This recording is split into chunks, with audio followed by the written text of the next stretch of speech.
వీళ్ళని ఐపీఎస్లు అనే కంటే జగన్ పర్సనల్ స్టాఫ్ అంటాం బెటర్. 6 నెలలు సావాసం చేస్తే వీళ్ళు అవుతారన్న సామెత ఉంది. వాళ్ళు చూస్తున్నాం ఐపీఎస్లు సస్పెన్షన్లో ఉన్నారు. జైలు బాట కొంతమంది, ఇంటరాగేషన్ బాట కొంతమంది. అని తెలుసు తప్పు చేయకూడదు, తప్పు చేసే శిక్ష అనుభవించి తప్పలేదు, అయినా తప్పు చేశాడు.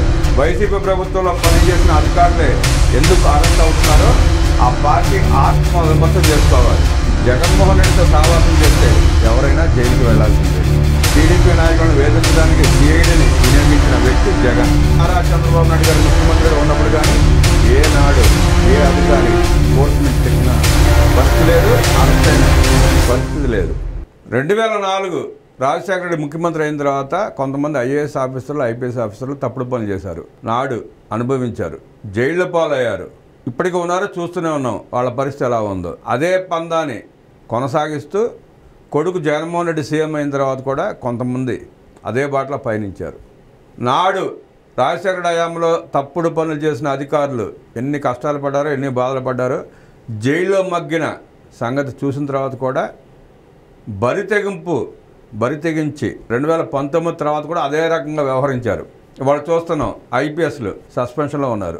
జైలు బాట కొంతమంది, ఇంటరాగేషన్ బాట కొంతమంది. ఎందుకు అలా చేశారో, ఏం ఆశించి చేశారో, ఏ లెక్క కోసం చేశారో ఇన్వెస్టిగేషన్లు బయటపడతాయి. డిఐజీ ర్యాంక్ అధికారి ఆంజనేయులు, ఆయనకి తెలుసు తప్పు చేయకూడదు, తప్పు చేస్తే శిక్ష అనుభవించక తప్పదని, అయినా తప్పులు చేశాడు ఆయన. అంటే ఆ బరితెగింపు ఏంటో, ఆ వ్యవహార శైలి ఏంటో అర్థం చేసుకోవాలి. జగన్మోహన్ రెడ్డితో సావాసం చేస్తే ఎవరైనా జైలుకి వెళ్లాల్సిందే. నాడు రాజశేఖర రెడ్డితో సావాసం చేసి జైలుకి వెళ్ళిన వాళ్ళ సంగతి చూసాం. శ్రీలక్ష్మి లాంటి గొప్ప ఐఏఎస్ అధికారి కూడా జైలు పాలయ్యారు. వీళ్ళతో సావాసాలు అట్లా ఉంటాయి. 6 నెలలు సావాసం చేస్తే వాళ్ళు అవుతారన్న సామెత ఉంది. అట్లాగే ఈ వైఎస్ కుటుంబంతో సావాసం చేసిన వాళ్ళు ఎవరైనా సరే ముద్ర వేయించుకుని జైలు పాలు కాక తప్పదు. అదే హోంమంత్రి గారు అంటున్నారు తప్పుడు పని చేసిన వాళ్ళు అనుభవించక తప్పదని. అనుభవిస్తారని, అనుభవిస్తున్నారు, అనుభవించబోతున్నారు కూడా. తప్పు చేసిన వారికి శిక్ష పడాలనే వైఖరితోనే కుటుంబ ప్రభుత్వం ముందుకు వెళుతోందని హోంమంత్రి వంగలపూడి స్పష్టం చేశారు. తమ ప్రభుత్వంలో సాక్ష్యాలు లేకుండా పోలీసులు ఏ కేసులోనూ ముందుకు వెళ్ళట్లేదని స్పష్టం చేశారు. తప్పు చేసిన వారిపై చట్ట ప్రకారం పారదర్శకంగానే చర్యలు తీసుకుంటున్నామన్నారు. తెలుగుదేశం నాయకులు, కార్యకర్తల్లో ఎంతో ఆవేశం ఉన్నా గత జగన్ ప్రభుత్వంలో తప్పు చేసిన వారి పట్ల ఓ పద్ధతి ప్రకారం చట్టపరంగానే ముందుకు వెళుతున్నామని చెప్పారు. ఇంటెలిజెన్స్ మాజీ చీఫ్ పిఎస్ఆర్ ఆంజనేయులు అరెస్ట్ నేపథ్యంలో మీడియాతో హోంమంత్రి అనిత మాట్లాడారు. తెలుగుదేశం ప్రతిపక్షంలో ఉన్నప్పుడు కూడా అంతకుముందు టీడీపీ ప్రభుత్వంలో పనిచేసిన అధికారులు ఇబ్బంది పడలేదన్నారు. మేము చాలా సందర్భాల్లో ప్రతిపక్షంలో ఉన్నాం, అప్పుడు మాపై కేసులు నమోదయ్యాయి. మా వల్ల ఏ అధికారి ఇబ్బంది పడిన పరిస్థితి లేదు. అక్రమ కేసులతో నాయకులు బలయ్యారు, కానీ తమ వల్ల అధికారులు అరెస్ట్ జరగలేదని స్పష్టం చేశారు. తెలుగుదేశం ప్రభుత్వాలు తప్పు చేయలేదనడానికి ఇదే నిదర్శనమని అన్నారు. వైసీపీ అధికారంలో ఉన్నప్పుడు జగన్ రెడ్డి మెప్పు కోసం ఇష్టం వచ్చినట్లుగా ప్రవర్తించిన అధికారులు ఇప్పుడు ఇబ్బంది పడుతున్నారని అన్నారు. ఇలాంటి వారంతా న్యాయస్థానాన్ని ఎదుర్కోవాల్సిందేనని హోంమంత్రి అనిత స్పష్టం చేశారు. గత వైసీపీ పాలనలో ప్రజావేదిక కూల్చివేతతో విధ్వంసం మొదలుపెట్టారు.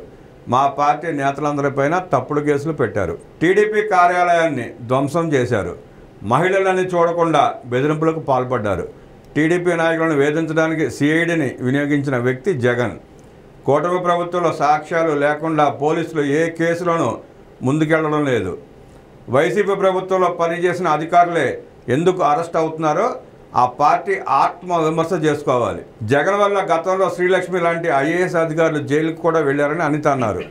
జగన్ 4 గోళ్ల మధ్య కాకుండా ప్రజల్లోకి వచ్చి అక్రమ కేసులు లాంటి మాటలు మాట్లాడితే ప్రజలే సరైన సమాధానం చెప్తారన్నారు. డ్రైవర్ సుబ్రహ్మణ్యం తల్లిదండ్రుల విజ్ఞప్తి మేరకే డోర్ డెలివరీ హత్య కేసు పునర్విచారణ జరుగుతోందని అనిత ఈ సందర్భంగా తెలియజేశారు. వైసీపీ ప్రభుత్వంలోనే పనిచేసిన అధికారులే ఎందుకు అరెస్ట్ అవుతున్నారో ఆ పార్టీ ఆత్మ విమర్శ చేసుకోవడంతో పాటు అధికారులు కూడా ఆత్మ విమర్శ చేసుకోవాలి. తెలుగుదేశం పార్టీ అధికారంలో ఉన్నప్పుడు కానీ, నారా చంద్రబాబు నాయుడు గారు ముఖ్యమంత్రిగా ఉన్నప్పుడు కానీ ఏనాడు ఏ అధికారి కోర్టు మెట్లెక్కిన పరిస్థితి లేదు, అరెస్ట్ అయిన పరిస్థితి లేదు. వైఎస్ రాజశేఖర రెడ్డి ప్రభుత్వంలో పనిచేసిన అధికారులు ఎందుకు అరెస్ట్ అయ్యారు? వైఎస్ జగన్మోహన్ రెడ్డి ముఖ్యమంత్రిగా ఉన్నప్పుడు పనిచేసిన అధికారులు ఎందుకు అరెస్ట్ అవుతున్నారు? తప్పులు చేయబట్టే కదా. వాళ్ళ ఆదేశాలకు లొంగిపోయి పనిచేయడం వల్లే ఇవాళ ఈ తిప్పలు. చట్ట వ్యతిరేక కార్యకలాపాలు చేపట్టే నేడు ఐపీఎస్లు జైళ్ళ బాట పడుతున్నారు, కోర్టు మెట్లు ఎక్కుతున్నారు. వీళ్ళని ఐపీఎస్లు అనే కంటే జగన్ పర్సనల్ స్టాఫ్ అంటాం better. Jaganmohan Reddy personal staff కానీ వీళ్ళంతా వ్యవహరించారు నాడు. ఈ పిఎస్ఆర్ ఆంజనేయ సంగతి చూసాం మనం. గత 5 ఏళ్ల పాలనలో ఎన్ని అరాచకాలు చేసాడో చూసాం మనం. ఒకప్పుడు చంద్రబాబు నాయుడు గారు ముఖ్యమంత్రిగా ఉన్నప్పుడు ఈ పిఎస్ఆర్ ఆంజనేయ గుంటూరు ఎస్పీగా చేశాడు ఈయన. ఆ కాలంలో తెలుగుదేశం పార్టీ నాయకులను చాలామందిని ఇబ్బంది పెట్టాడు. అయినా ప్రభుత్వం జోక్యం చేసుకోవాలా. చంద్రబాబు నాయుడు గారు ఎప్పుడు జోక్యం చేసుకోవాలా, వ్యవస్థలో ఎప్పుడు వెళ్ళిపెట్టలే ఆయన.